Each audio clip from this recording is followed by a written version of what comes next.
Hi everyone, it's the Assyrian priestess with you. I hope this finds you well. This reading is for the Saturn and Neptune conjunction. I just want to see, are there any ancestral messages here for us? Apparently this conjunction hasn't happened for a very long time. And that to me, when I think of thousands of years ago, I just think of the Assyrians. Let me know if you do as well.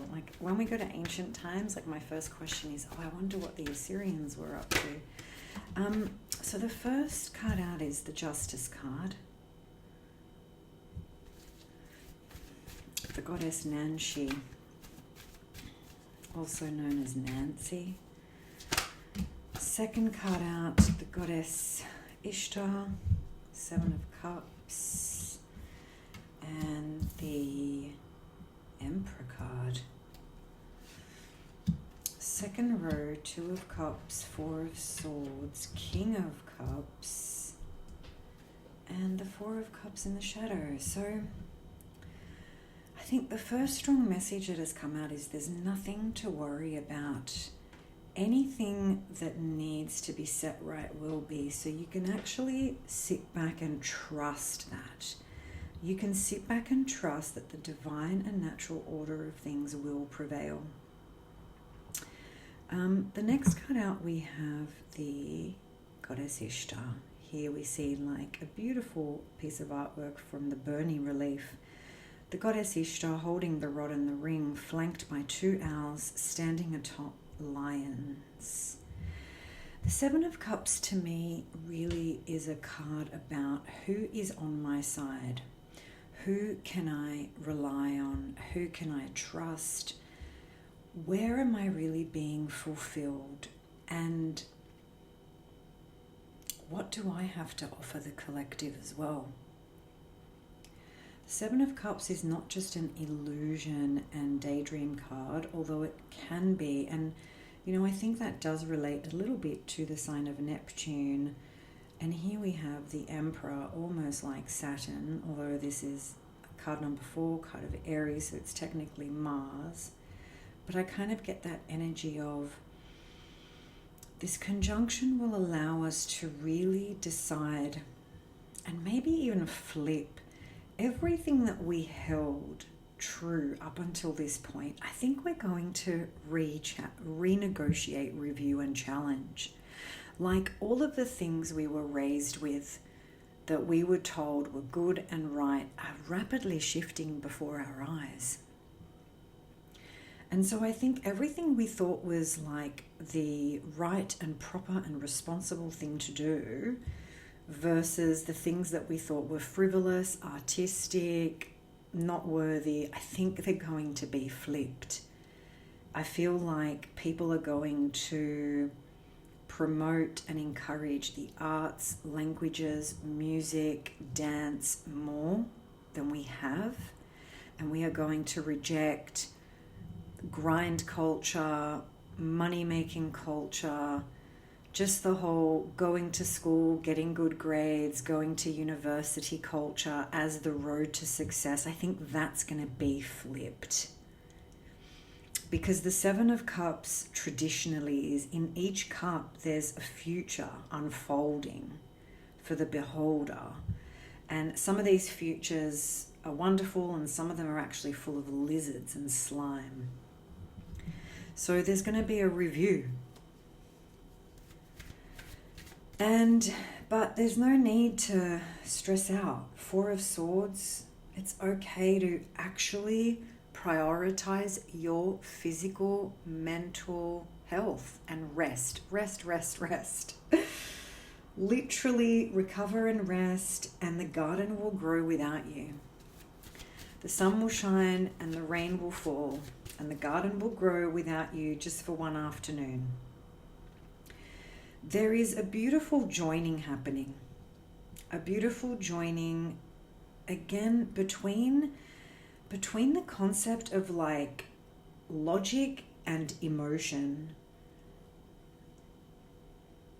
The Justice card could actually be a lawyer. You might actually be a lawyer or a paralegal or work in the legal industry. You might be a judge. You're a legal practitioner of some kind, potentially, or you work in the court system, or, you know, maybe you're even just but maybe you're a child protection worker or a police officer, and you actually interface with the justice system regularly. You know, you make submissions and representations to magistrates. That's the justice card as well. On a very practical level, it's anyone who interfaces with the justice system or the judiciary. It could also mean like us reviewing laws. So you might be a policy writer or work in policy of some kind, be very passionate about making representations to governments. It could even be protesting laws and governments. There is a big review in this Saturn-Neptune conjunction, but it's not going to be... Yes, there is an element of fighting and war because Mars is here, the Emperor Marduk is here. He's built for battle. Like, the Emperor is all four kings in one. And underneath his beautiful robes is armor. He knows how to fight. He's fought many battles, and here he is armed to the hilt. I mean, you know, the four directions, and there are four weapons that I can see. So there is an element of fighting the system, fighting for what's right, a clash of ideology, clash of will. This is for the Saturn and Neptune conjunction. On an interpersonal level, your health and rest and rejuvenation is important, but also trying to meet the other in a peaceful and loving way. Like, I kind of feel like a lot of our relationships need review as well, because, you know, the time that I come from, and it sounds like I come from the past, and in a way, like, I really feel like I do, but in the past, we didn't have all these guidebooks of what's a good relationship and what's a bad relationship. We just had relationships and we navigated them for better or for worse. And I feel like we judged each other less harshly. Like, the Two of Cups is about meeting each other where we are. Because the reality is that you're a bit of a red flag yourself. And everyone watching relationship videos right now is ticking off all the boxes of red flags that you actually show up with. So the Two of Cups is a radical acceptance card. It's time for the collective to meet in radical acceptance. And you know what? There is so much joy and fulfillment in that. Just toast someone randomly. Say cheers. Say l'chaim. You know, like, toast each other's health and wealth and life. So the Saturn in Neptune conjunction, you know, and here's Neptune, god of the underwaters. And I feel like there's going to be a fierce reckoning with Neptune as well. I think for a long time, a lot of us were just under this spell that the god Neptune wasn't a force to be reckoned with, wasn't... You know, Neptune is the god of the underworld, of the underwaters. So Neptune is the Roman Poseidon. In Sumerian terms, he is the great Apsu. The great Apsu is one of the most primordial gods of chaos. In fact, the goddess Tiamat consorts with the god Apsu. And Tiamat is the salt water, Apsu is the fresh water. And they create the world. Yeah, I really get this strong, strong message that this Neptune in Saturn conjunction is going to realign our values.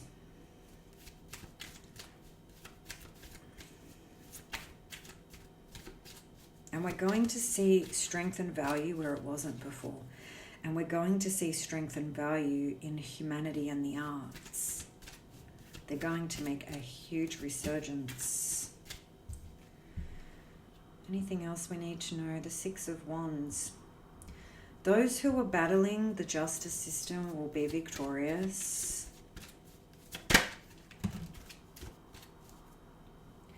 Six of Cups, another equilibrium card. Those building community will prevail.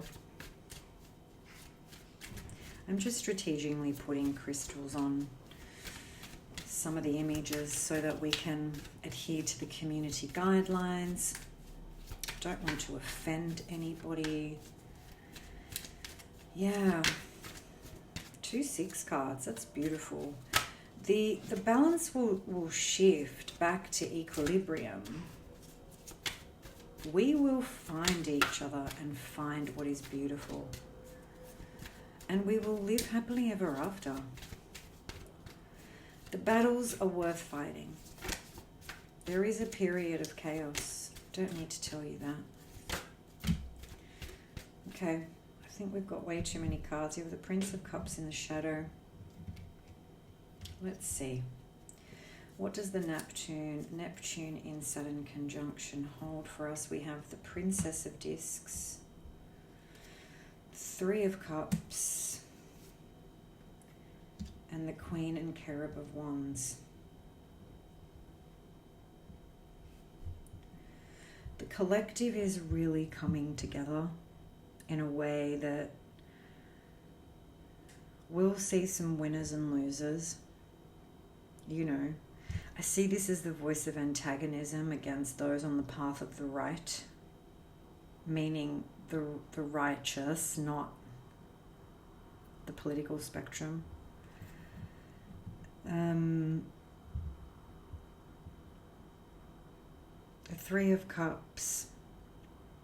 There will be new ways of dialogue that will be based on nature and earth systems. So people actually valuing and defending agricultural systems, farming, access to food. This will be a very big theme. And even water, fresh water, and, you know, access to food is going to be up for discussion again by communities. And Princess of Discs really speaks to that as well. She is the farmer. She knows how to grow the grain. And the Queen of Wands here is that big voice, that courageous leadership that will stand up against these forces of antagonism. This Cherub of Wands, this lion-headed spirit, looks like he's shouting and yelling at the Queen of Wands. So, you know, there is that sense of those against power. You know, the big dialogue is going to continue in this conjunction, but the theme here really is about what's really valuable. And what's really valuable is community, fresh water, good farming, protecting the land. I mean, we can't take those parts for granted. They are the framework for life on planet Earth. Anyway, let me know what you think. Let me know what you're expecting or hoping for or dreading. I would love for you to leave a comment, leave a like, and as always, I will leave you with my love and courage until we meet again. Bye for now.